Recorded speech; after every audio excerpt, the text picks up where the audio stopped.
আসসালামু আলাইকুম রহমতুল্লাহ।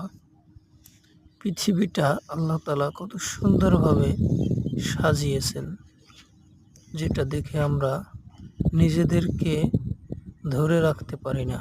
এত সুন্দর, এত মাধুর্য, প্রকৃতির ছোঁয়া যেন মনকে নাড়া দিয়ে যায় সার্বক্ষণিক। আসলে আমরা আল্লাহ তাআলার নেয়ামতকে ঠিকভাবে শুকরগুজার করি না। কত সুন্দর সুন্দর নাজ নেয়ামত আমাদেরকে দান করেছেন। পৃথিবীটা কতই না সুন্দর করে তিনি সাজিয়ে রেখেছেন। তার থেকে কত গুণ সুন্দর করে সাজিয়ে রেখেছেন না জানি জান্নাত।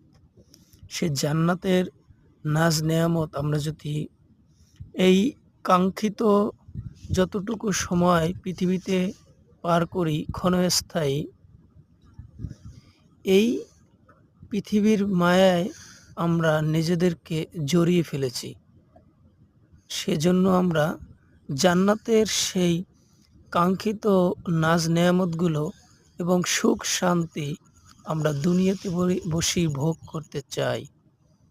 কিন্তু আমরা যদি জান্নাতের আশায় দুনিয়াকে ওইভাবে গ্রহণ করি এবং দুনিয়াতে বসে সেই জান্নাত পাওয়ার আশায় কাজ করে যাই, জান্নাত লাভের আশায়, প্রকৃত জান্নাতি ব্যক্তি কিভাবে হওয়া যায়, কিভাবে আল্লাহ তাআলার রহমতের চাদরে নিজেকে সবসময় জর্জরিত করে রাখা যায়, সে চিন্তা যদি করি, তাহলে আমরা কতই না সফলকাম হতে পারি।